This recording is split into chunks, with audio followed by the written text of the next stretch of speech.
Nos registros das mulheres mencionadas na Bíblia, o nome de Asenate raramente aparece com destaque. No entanto, ela desempenhou um papel significativo na história do povo de Israel, ao lado de seu esposo, José, um dos personagens mais importantes da narrativa bíblica.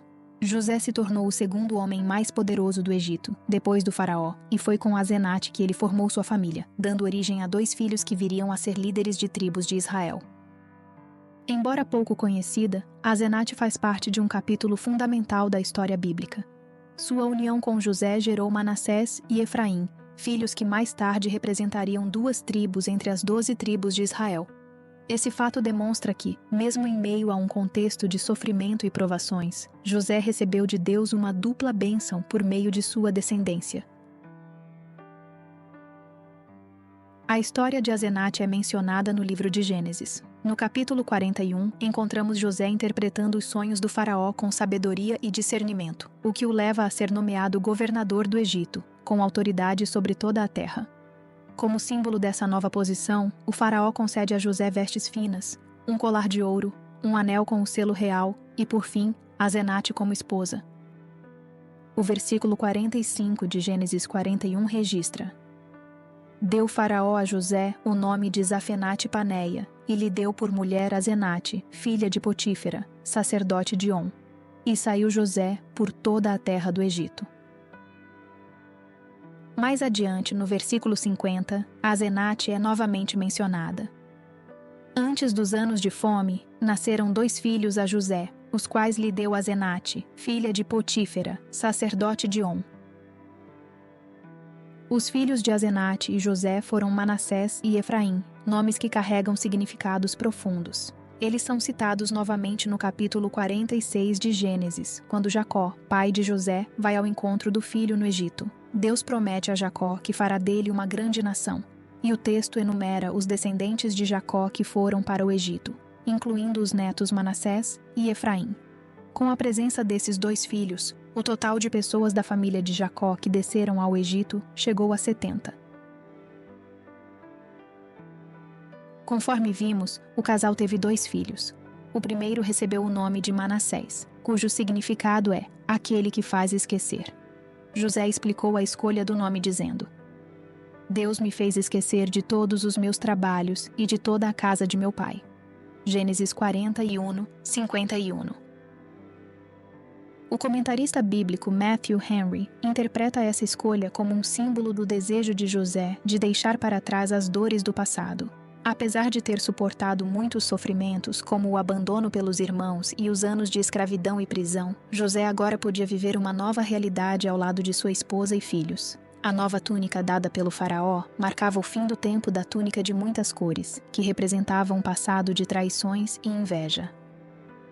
O segundo filho recebeu o nome de Efraim, que significa frutífero ou aquele que prospera. José declarou: Deus me fez próspero na terra da minha aflição. Gênesis 41, 52.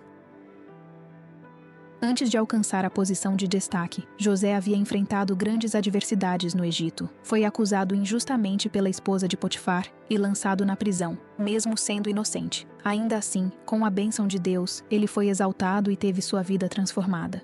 Com o nascimento de seus filhos, sua alegria foi restaurada e sua família começou a florescer. Sabemos, pelas Escrituras, que Asenate era filha de Potífera, sacerdote da cidade de On, também conhecida como Heliópolis, onde se cultuava o deus Sol. O nome Potífera, segundo o Dicionário Evangélico de Teologia Bíblica de Baker, estava ligado aos sacerdotes de deuses estrangeiros. Por isso, presume-se que Asenate tenha crescido em um ambiente de crenças pagãs.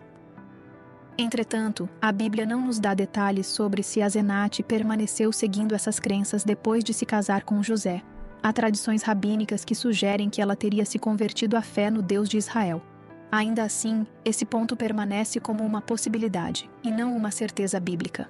O que se sabe com segurança é que os filhos de Asenate, Manassés e Efraim, foram reconhecidos por Jacó como pertencentes ao povo de Deus, recebendo herança entre as tribos de Israel. O apóstolo Paulo, em 2 Coríntios 6,14, escreve: Não vos prendais a um jugo desigual com os incrédulos. Pois que sociedade tem a justiça com a injustiça? E que comunhão tem a luz com as trevas? Essa passagem nos alerta sobre as dificuldades que podem surgir quando duas pessoas com crenças diferentes compartilham a vida em um casamento. Assim como dois bois puxando o mesmo arado precisam caminhar no mesmo ritmo, um casal precisa estar em sintonia espiritual para que ambos possam crescer juntos. Mas o que fazer quando o cônjuge não compartilha da mesma fé? A Bíblia nos ensina a interceder uns pelos outros. Se o seu cônjuge ainda não crê em Deus, continue orando para que o coração dele ou dela se abra à fé.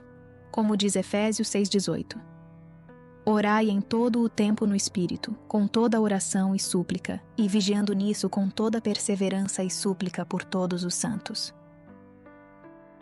Deus ouve as orações sinceras, e embora a decisão de seguir a Cristo seja pessoal, o Senhor pode usar suas orações para tocar o coração do seu esposo ou esposa. A oração em grupo tem poder.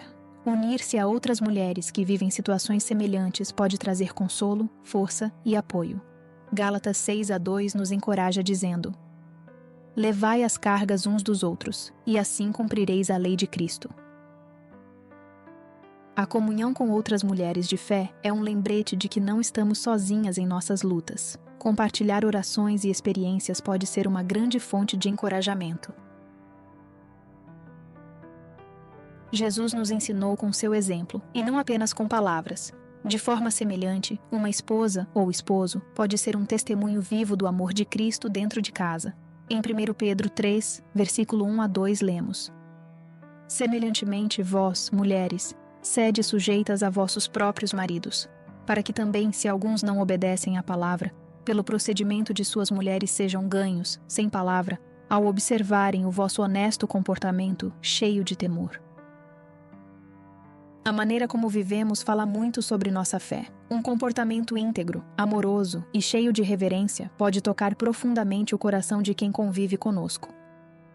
Asenate, embora vinda de uma cultura que adorava deuses falsos, foi instrumento de Deus na formação de 2 tribos de Israel. Mesmo com poucas informações sobre sua fé pessoal, é inegável que seu papel foi essencial no cumprimento do plano divino. Sua história nos mostra que Deus pode usar qualquer pessoa, independentemente de sua origem, para cumprir seus propósitos. Ela nos ensina que mesmo quando as circunstâncias parecem distantes do ideal, o Senhor continua agindo, unindo pessoas, formando famílias e escrevendo histórias que abençoam gerações.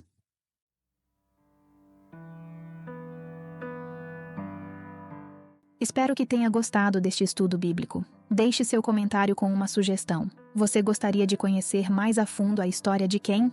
Se você ainda não é inscrito em nosso canal, clique no botão de inscrição e faça parte da nossa comunidade. Não se esqueça também de comentar, deixar o like e clicar no sininho de notificações. A sua presença e participação aqui é muito importante para nós. Hoje, quero deixar um versículo que se encontra em Gênesis 41:45. O faraó deu a José o nome de Zafenate-Paneia e lhe deu por mulher Asenate, filha de Potífera, sacerdote de On. Que a presença de Deus seja uma constante em sua vida, trazendo bênçãos, alegria e amor. Deus os abençoe.